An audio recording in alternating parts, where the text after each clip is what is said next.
Right friends, स्वागत है आप सभी का इस प्लेलिस्ट के थर्ड वीडियोस के अंदर। तो बेसिकली आज के वीडियो के अंदर ऑलरेडी दो वीडियोस मैंने अपलोड कर रखे कि जिसके अंदर मैंने प्रेजेंटेशन डेमो और एक्चुअली इस प्रोजेक्ट की जो प्रोसेस है उसको हमने ऑलरेडी स्टार्ट कर दिया था। Apart from that VS Code editor configuration कर दिया था, दोनों फाइल्स क्रिएट की थी और अबाउट एक्सटेंशन लाइव सर्वर की हेल्प से हमने इसको लोकल उस पे लाइव भी सर्वर पे हमने यहाँ पे इसका आउटपुट हमने देखा था ब्राउजर के अंदर। तब बेसिकली बात करते हैं यहाँ तक की हमने बात कर ली थी। तब बेसिकली आज का वीडियो पूरा पूरा डेडिकेट करेंगे प्रॉपर सीएसएस के अंदर। ओके, तो उसके लिए सीएसएस पे वर्क करने के लिए जैसे कि आप लोग यहाँ पे हमने टारगेटेड आउटपुट जो आप यहाँ पे देख सकते हैं, जो कि आप हमें यहाँ पे बनाना है, ये को पूरा का पूरा प्रोजेक्ट यानी कि पूरा का पूरा सीएसएस हम आज के वीडियो में सीखने वाले हैं और इस आज के वीडियो के अंदर ही हम बनाएंगे। Okay, got it.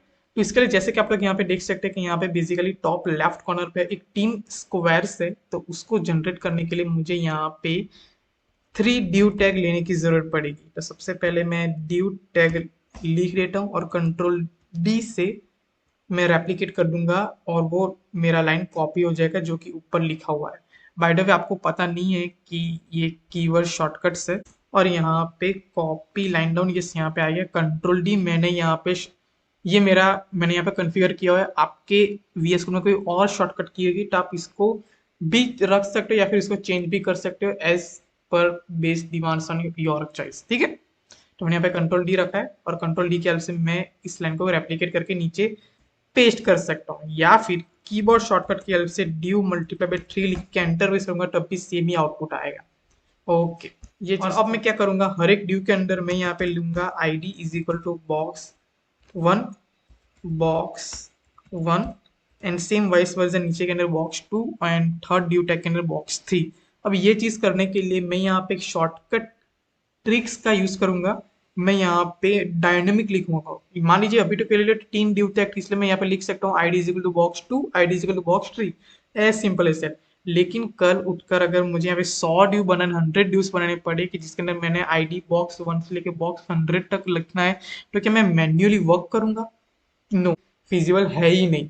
ये वो बहुत हार्ड वर्किंग लगेगा। तो इसके लिए यहाँ पे मैं यूज करूंगा due tag multiply by three और यहाँ पे मैं मल्टीप्लाई थ्री लास्ट में लिखता हूँ। मैं यहाँ पे लिखता हूँ ड्यू। आईडी के लिए मैं यूज करूंगा हैशटैग, नॉट डॉलर। मैं भी यूज करूंगा हैशटैग और यहाँ पे मैं लिखूंगा आईडी बॉक्स हाइफन, मुझे 1 2 3 चाहिए तो मैं बेसिकली यहाँ पे लिख रहा हूँ डॉलर और डॉलर की जगह, और उसके बाद मैं यहाँ पे लिखता हूँ मुझे ड्यू टैग 3 बार चाहिए तो मल्टीप्लाई बाई थ्री। जैसे लिखूंगा तो देखो यहाँ पे स्निपेट्स आ गया बॉक्स 1 2 3। अगर 30 लिख देता तो यहाँ पे ये मेरी 30 ड्यूज जनरेट हो जाती with the help of box ID box one से लेके अप टू बॉक्स 30।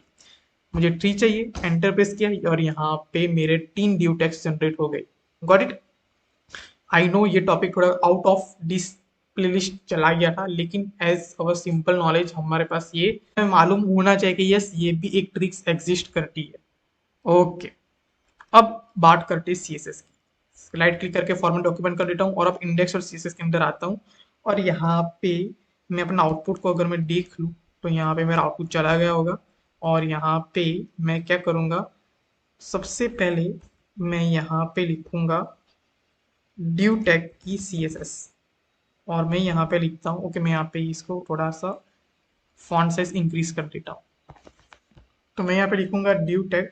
सबसे पहले मैं यहाँ पे लिखूंगा उसकी पोजीशन मैं एब्सोल्यूट कर देता हूँ। ओके, मैं ड्यू टैग की सीएसएस में लिखूंगा तो ये तीनों ड्यू टैग्स पे ये सीएसएस अप्लाई होगी। ओके, और मैं यहाँ पे सबसे पहले मैंने पोजीशन एब्सोल्यूट किया, डेट मीन्स मैं इसके अंदर टॉप राइट बॉटम और लेफ्ट जैसी प्रॉपर्टीज को यूज कर सकता हूँ।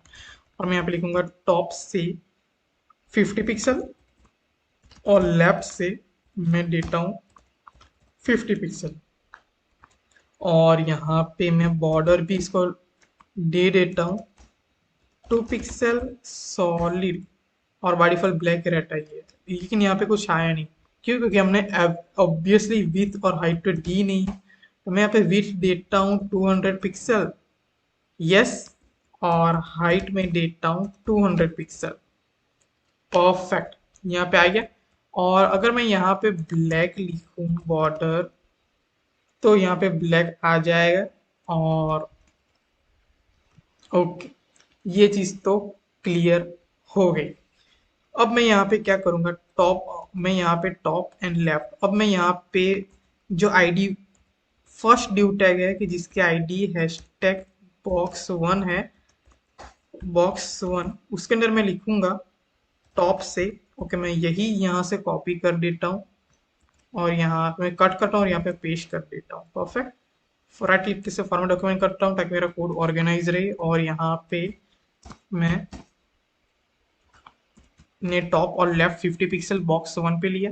सेम चीज में कॉपी करके 2 बार रेप्लिकेट कर देता हूँ और यहाँ पे मैं box2 पे मैं टॉप एंड लेफ्ट दोनों पे मैं मल्टी कर्सर फंक्शनलिटी को इनेबल करके मैं यहाँ पे 100 लिख लूंगा और box3 पे मैं 150 पिक्सल लिख लूंगा। As simple as that. Okay, यानी कि box1 टॉप से 50, लेफ्ट से 50, box2 टॉप से 100, लेफ्ट से 100 पिक्सल, एंड box3 टॉप से 150 पिक्सल, लेफ्ट से 150 पिक्सल, जो कि आप लोग यहाँ पे इस वेबसाइट के आउटपुट के अंदर देख सकते हो। ओके, ये चीज तो क्लियर हो गई।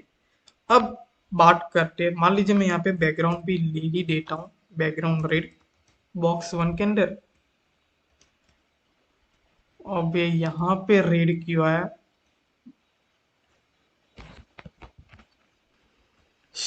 शायद इसी वजह से क्योंकि मुझे यहाँ पे box3 लिखना था, नॉट box1। ओके, और यहाँ पे आ गया। और यहाँ पे अब मैं लिखूंगा, यहाँ पे मैं लिख देता हूँ कुछ भी बैकग्राउंड कलर, मैं यहाँ पे लिख देता हूँ मान लो पर्पल। और box3 पे मैं लिख देता हूँ बैकग्राउंड ग्रीन। ओके, ये चीज तो क्लियर हो गई। अब मैं यहाँ पे क्या करूंगा, मैं सबसे पहले जो बॉडी है उसकी हाइट को तो मैंने 100 कर दिया था। अगर मैं इसको ऑन कमेंट यानी कि कमेंट कर दूंगा तो कुछ इस तरीके का दिखेगा, यानी कि मल्टीपल सेक्शंस यहाँ पे आ जाएगा कि जो मैं नहीं चाहिए। तब मैंने एक ही बार यहाँ पे लिखा है तो मैंने हाइट 100 कर दी। और अब मैं क्या करूंगा, ये जो ड्यू टैग है, अब मैं यहाँ पे इतना चीज तो क्लियर हो गया और हमें आउटपुट कुछ इस तरीके का यहाँ पे बनाना है। तब मैं क्या करूंगा, सबसे पहले ये जो बॉडी है उसके जो लीनियर ग्रेडियंट कलर है उसको मैं सबसे पहले चेंज करूंगा। लेकिन उसके भी पहले मैं आप लोगों को बताता हूँ एक चीज, वो ये है कि मैंने यहाँ पे लीनियर ग्रेडियंट पे 4 वैल्यूज दिए कलर की, श्यान, पर्पल, पिंक एंड ऑरेंज। तब आप इसके फ्लो को ऑब्जर्व करोगे तो आपको पता चलेगा कि ये सबसे पहले from top corner cyan colour आ रहा है, then purple, then pink and then orange. यानी कि जो मेरा एक्चुअल फ्लो है कलर का वो हो रहा है फ्रॉम टॉप से लेके अप टू बॉटम तक। लेकिन अगर मैं इस फ्लो को चेंज करना चाहूँ तो कैसे कर सकता हूँ? तो ऑब्वियसली मुझे यहाँ पे अगर मैं टू राइट लिख दूँ तो मेरा फ्लो लेफ्ट से राइट तक चला जाएगा। अगर मैं यहाँ पे टू लेफ्ट लिख दूँ तो मेरा flow from right to left तक जाएगा। और अपार्ट फ्रॉम दैट मैं यहाँ पे कोई एंगल भी दे सकता हूँ, मान लीजिए 135 डिग्री। तो 135 डिग्री से मेरा फ्लो उसके अकॉर्डिंग सेट हो जाएगा। ओके, ये चीज़ हो गई। और मैं यहाँ पे कलर्स भी दे सकता हूँ, जैसे कि मैंने यहाँ पे शान लिखा था, उसके बाद मैं यहाँ पे ब्लू लिखता हूँ और कुछ ऐसा लग रहा है। उसके बाद मैं यहाँ पे पिंक लिखता हूँ मान लो। ओके, उसके बाद मैं यहाँ पे शान लिखता हूँ। शान कलर तो ऑलरेडी आ ही गया था, लेकिन चलो दोबारा भी हम एक एक कलर की जितनी बार चाहे उतनी बार हम रिपीट कर सकते हैं। शान के बाद मान लीजिए मैं फिर से मैं ब्लू लिखता हूँ, यानी कि बेसिकली मैं सारे कलर्स रिपीट कर रहा हूँ। ब्लू लिखता हूँ, फिर मैं पिंक लिखता हूँ और लास्ट में मैं चलो पर्पल लिख देता हूँ। ये चीज तो हो गई, कितने सारे कलर्स आ गए, राइट? और सारे कलर्स हमने 2 बार रिपीट किए हुए। और अब मैं यहाँ पे क्या करूंगा, जो यहाँ पे हाइट 100 VH के बजाय मैं 200 VH कर दूं, तब देखना। ओके, ये चीज मालूम चली आपको? 200 VH कर दे यानी कि मैंने डिस्प्ले की हाइट को दुगना कर दिया। अगर मैं 200 के बजाय कर चलो 500 भी कर देता, तब भी कुछ इस तरह के आउटपुट हमें यहाँ पे देखने को मिलता। यानी कि सारे कलर्स यहाँ पे हमने 2 बार रिपीट हो रहे हैं, वो एकदम अट्रैक्टिव और एकदम ब्यूटीफुली ऑर्गेनाइज होकर हमें यहाँ पे दिख रहा है। और अगर 500 के बजाय 1000 कर दूँ तब तो और भी बेहतर लगेगा और भी अच्छे से स्लोली स्लोली ये कलर, जैसे मैं वेबसाइट पे स्क्रॉल कर रहा हूँ वैसे वैसे ही आपको ऑर्गेनाइज होके अच्छे तरीके से 135 डिग्री एंगल पे चल के आपको दिखेंगे। As simple as that. Okay, ये चीज क्लियर होगी। अब मुझे यहाँ पे क्या करना है, ये जो 3 बॉक्सेस है वो फिक्स रहने चाहिए, वो मेरे वेबसाइट के स्क्रॉल होने पे स्क्रॉल नहीं होने चाहिए। तो उसके लिए मैं यहाँ पे एब्सोल्यूट के बजाय मैं यहाँ पे लिख देता हूँ पोजीशन फिक्स। और अब मैं वेबसाइट को स्क्रॉल करूंगा, तब एक ध्यान से ऑब्जर्व करना, बैकग्राउंड चेंज हो रहा है, वो तो होना ही था। और मेरा जो 318 स्क्वायर्स एलिमेंट्स है वो भी एक जगह पे चिपक चुके हैं, क्योंकि मैंने उस पर पोजीशन अप्लाई किया है फिक्स्ड प्रॉपर्टी। ओके, और अब इतना ये चीज तो यहाँ तक आई होप कि सबको लोगों को क्लियर हो चुका होगा, और अभी तक सब लोगों के फेस हैप्पी होने चाहिए। ओके, ये चीज तो क्लियर हो गई।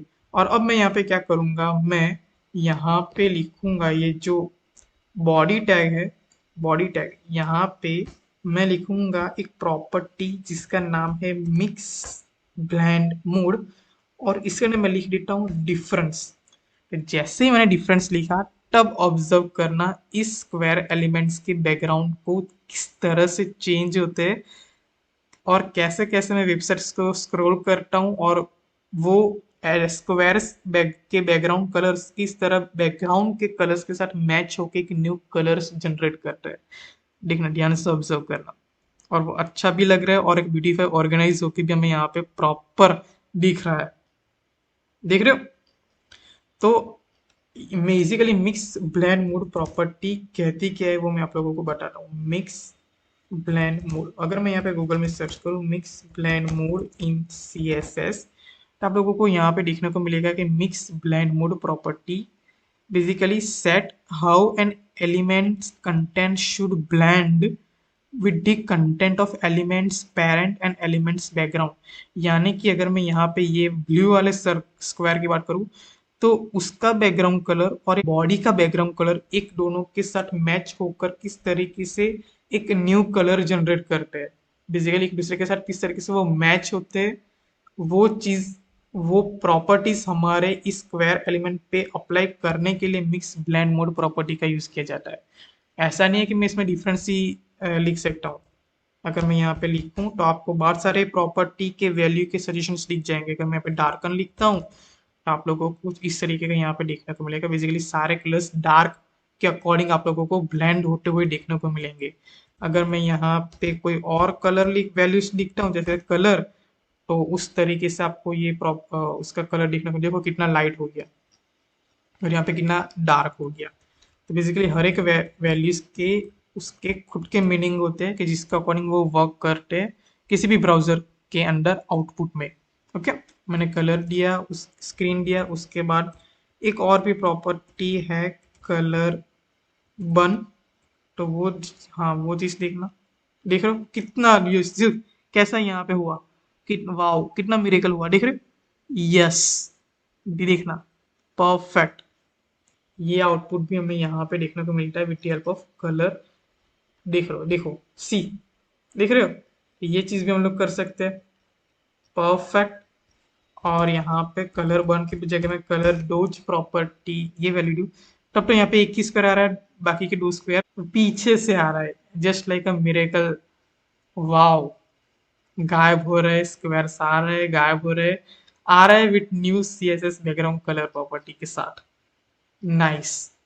और यहाँ पे अगर मैं कोई और प्रॉपर्टी देता हूँ, जो कि बहुत सारी प्रॉपर्टीज आप गाइस यूज कर सकते हो एज पर योर रिक्वायरमेंट, और हर एक वैल्यूज में हम एक कुछ नया ही देखने को मिलता है।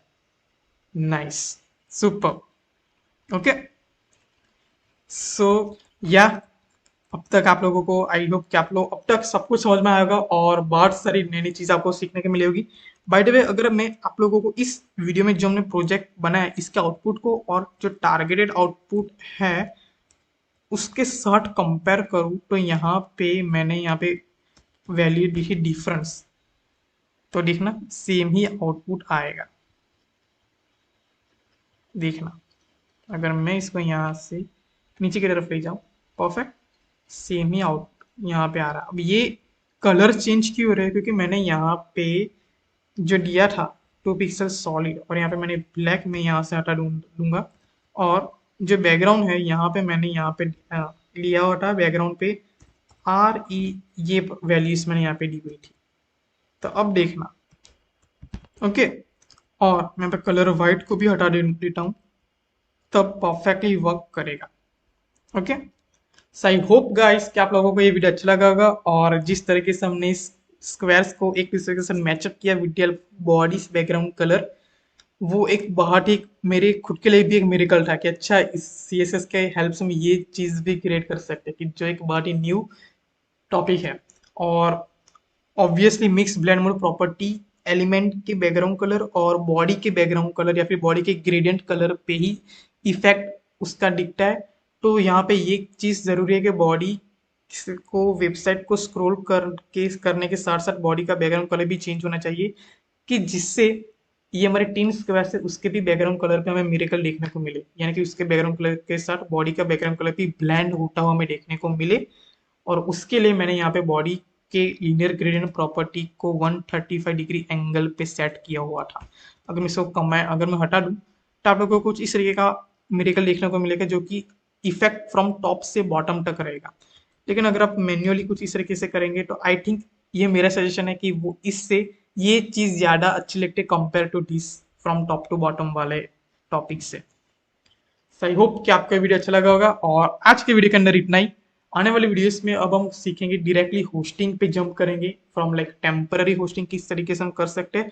टेम्पररी होस्टिंग भी कभी कभी काम में आ जाता है, जैसे कि मान लो कि अगर आपने कोई प्रोजेक्ट बना रहे हो और आपने एक बहुत अच्छा फ्रंट एंड बनाया हुआ है, और अगर आप चेक करना चाहते हो कि ये मेरा प्रोजेक्ट मेरे मोबाइल पे किस तरीके से दिख रहा है, उसको आप डिबग करना चाहते हो, तो वो उसके लिए आप टेम्पररी होस्टिंग का यूज करोगे, क्योंकि उस टाइम पे आप नहीं चाहोगे कि आप एक डोमेन खरीदो या फिर किसी भी free third party hosting provider website पे जाओ, वहां पे सब कुछ कॉन्फ़िगर करो, कोड सेटअप करो, ये करो वो करो, टाइम कंज्यूमिंग होगा।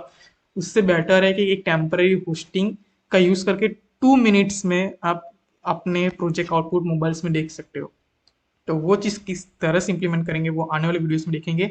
और at the end of this playlist हम एक प्रॉपर लाइव परफेक्टली होस्टिंग भी देखने वाले हैं। तो बने रहिए हमारे इस चैनल में इस प्लेलिस्ट के एंड तक, और तब तक के लिए खुश रहिए, मुस्कुराते रहिए, सीखते रहिए और सिखाते रहिए। Bye bye, take care and thank you.